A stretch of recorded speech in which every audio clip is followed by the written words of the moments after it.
Jadi vonis buat saya menurut Habib Rizik atas permintaan raja di raja yang tampang deso tapi sadis adalah 8 tahun. Ya, jadi beliau itu meminta agar saya divonis 8 tahun. Ya, jadi hati-hati dengan penampilan. Ya, penampilannya bengis, kadang-kadang hatinya lembut. Tampangnya deso tapi sadis. Ya. Dua-dua kasus saya, yang pertama eksepsi diterima alias harus bebas, yang kedua vonis bebas.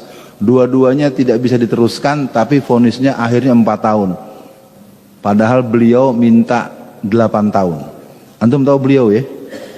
Nah, maksudnya sekarang kalau pakai nyebut nama lagi, pasal lagi gitu ya.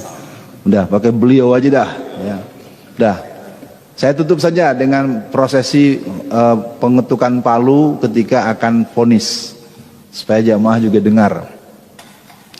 Setelah saudara Alfian alias Alfian Tanjung melalui rangkaian persidangan bla bla bla bla bla, dinyatakan bahwa saudara Alfian tidak berkesesuaian dengan pasal yang disangkakan. Ayat 2, barang siapa orang yang menyampaikan sesuatu demi kebaikan bangsa dan negara bukanlah sesuatu yang bersifat kriminal, maka dengan ini saudara Alfian dinyatakan bebas. Tapi tetap dan yang ribut saya di kasasi itu bapak polisi. Ya, lucu ya. Kalau orang kan kalau udah di sidang urusannya kan antara kejaksaan dengan kehakiman ya. Konferensi pers. Ya, terutama jenderal-jenderal Kristen. Ya, saya akan katakan ini sekarang memang ada 50 jenderal Kristen di kepolisian. Bukan 20, 50. Nah, saya ngalami langsung. Karena sejak saya di sidang tanggal 16 bulan Agustus tahun 2017, sidang pertama aja itu ketika saya dibawa dalam keadaan diborgol, karena pengadilan itu penuh ramai, itu ribut. Kenapa Ustadz Alfian diborgol? Akhirnya sejak itu kata hakim, sejak hari ini persidangan Ustadz Alfian tidak boleh diborgol lagi. Nah, bolak-balik tanggal 27 Desember tahun 2017 sidang kasus di Jakarta. Kasus Jakarta itu adalah kasus yang merupakan saripati ceramahnya si Ciptaning yang mengatakan bahwa PDI Perjuangan dicoblos oleh 20 juta warga PKI. Lalu saya masukkan di Twitter, isinya 85% pemilih PDI Perjuangan adalah PKI. Ini ceritanya seperti orang curi motor Pak Budiman. Ada orang nyuri itu.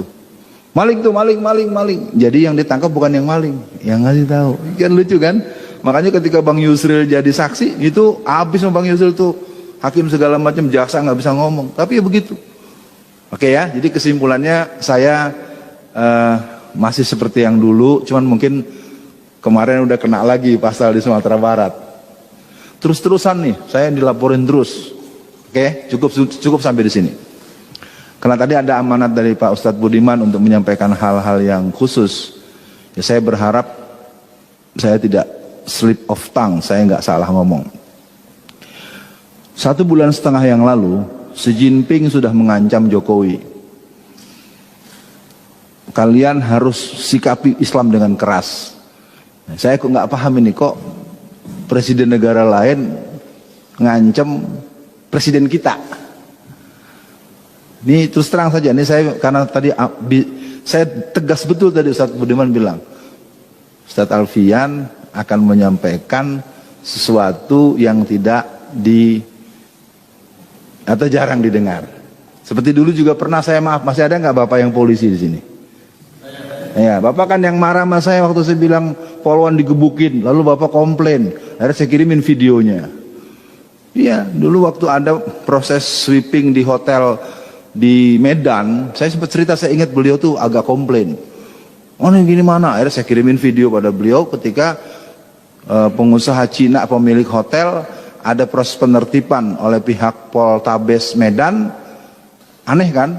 Acara hotel katakanlah apa istilah kalau bahasa dinasnya itu, didatangi oleh petugasnya dimarahi dan polwannya digebukin sampai rontok giginya.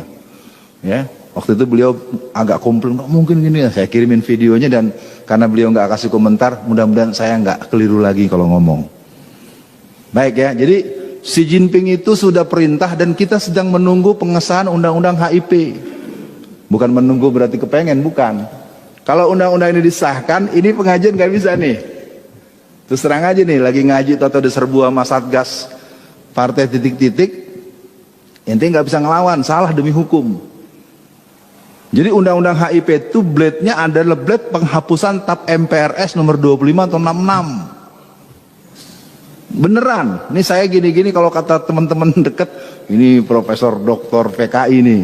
Asli, saya tidak dalam konteks tekebur, saya ingin katakan undang-undang ini disahkan, tunggulah kita akan berhadapan seperti di Angola. Ya, makanya saya nggak tahu ntar dia sidang lagi malam-malam ketok palu.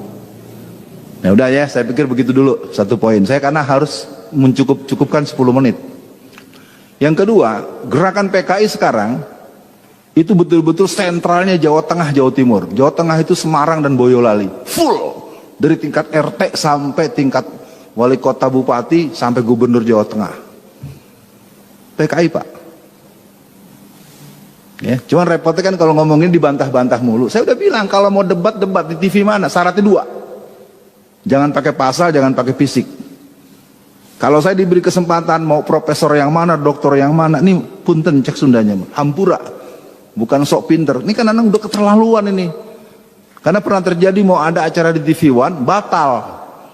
Gara-gara narasumbernya saya. Bukan karena sayanya dianggap jahat.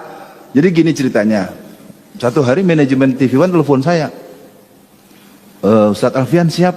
Ya siap lah kalau soal PKI mah gua. Kalau nerang-nerangin kayak Ustadz Budiman saya harus nyatet nggak bisa. Atau Bapak apa nih kita imam kita tadi, itu imam kita tuh kan unik ya. Dulu sering mimpin tahlil, suruh segala macem, sekarang udah jadi salafiyun ya. Oke, dan nanti lagi ngobrol yang lain. Jadi kesimpulannya PKI ini sekarang tinggal nunggu tiket. Kalau nanti undang-undang BPIP disahkan, maka kita akan punya CC pusat PKI. Jadi ini antar struktur, pengaturan, operasi. Jadi kita sekarang secara de facto sudah negara komunis. Tinggal menunggukan de jure-nya. Dan kalau saya lihat perlawanannya kagak jelas. Karena dibalik-balik terus dari yang mentah-mentahin, maaf ya kawan-kawan dari tetangga sebelah yang sama-sama sholat. Oh hari gini jangan ngomong PKI. Sementara di kelompok Kristen sejak tahun 1974, 1967, 2020 itu kebetulan saya sekarang tinggal di Solo, ya mudah-mudahan dimaklumi. Saya temu dengan Bu Dewi Purnamawati dan teman-teman yang kader-kader advance di gerakan Kristen karena dia dulu Kristen sekarang Muslim. Jadi kita ini sekarang udah masuk perangkap betul. Lihat saja tuh kemarin tuh yang kelilingin tank-tank sama pasukan khusus di depan Petamburan. Itu kader gereja itu. Ya, saya namanya nggak hafal tapi udah sempat saya kirimin itu beberapa orang karena handphone saya agak hang juga ngirimnya terus-terusan itu. Wallazina kafaru ba'duhum awliya'u ba'd. Orang-orang kafir bekerja sama untuk menghancurkan kita, menyerang kita, sementara kita tahsabuhum jami'a wa qulubuhum satta. Saya walaupun ilmu saya nggak sepadan dengan tuan-tuan guru yang mengajarkan tafsir, yang saya tahu ayat itu bukan buat kita. Allah turunkan ayat itu kepada Rasulullah. Salah satu kalimat yang terdapat dalam surat Al-Hasyr di ayat 14 kalau tidak salah, ada kalimat tahsabuhum jami'a wa qulubuhum satta. Kau lihat mereka seolah-olah bersatu, padahal mereka terpecah belah. Itu ternyata adanya pada kita. Itu ayat kan bukan buat kita itu. Tanya deh sama guru kita nih. Tanya ustadz-ustadz.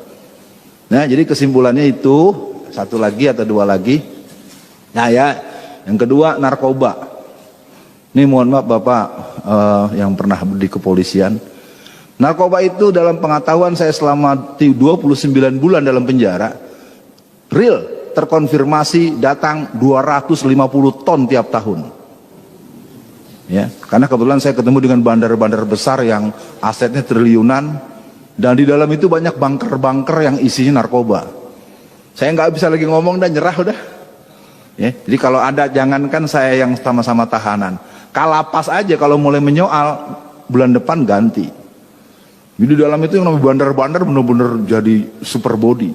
Kita ketahuan punya handphone aja dimasukin sel tikus.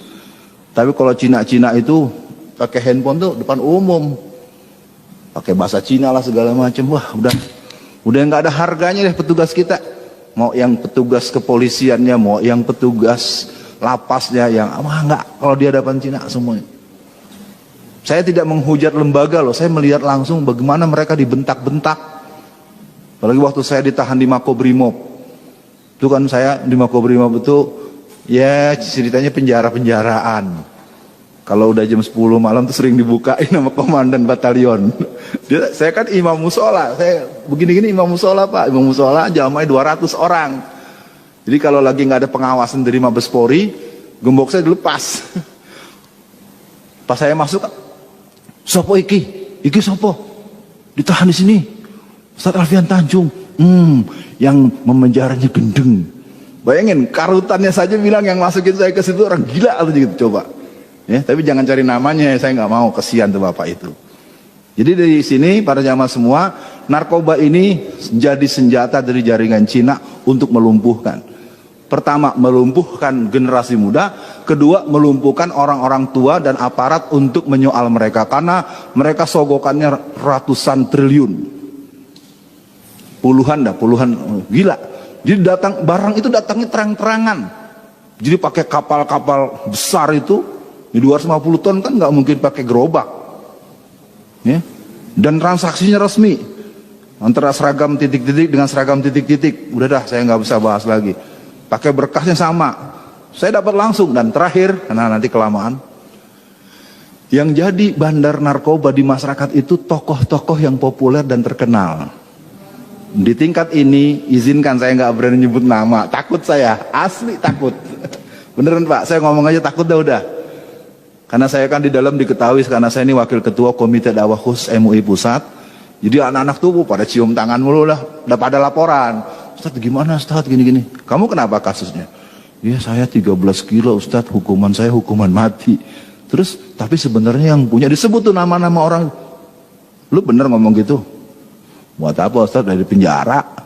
Jadi sekarang ini memang betul kalau kita nonton film India, Tuan Takur. Lu Tuan Takur nggak?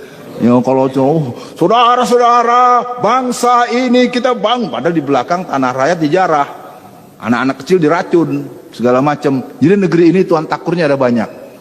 Siapa saja dia, cari sendiri aja. Ya, kena pasal lagi gua nanti ya. Tapi intinya negeri ini memang sudah dihancurkan dengan serius. Maka saya himbau buat para semua jamaah, jangan jauh-jauh dari Allah. Jadi khutbah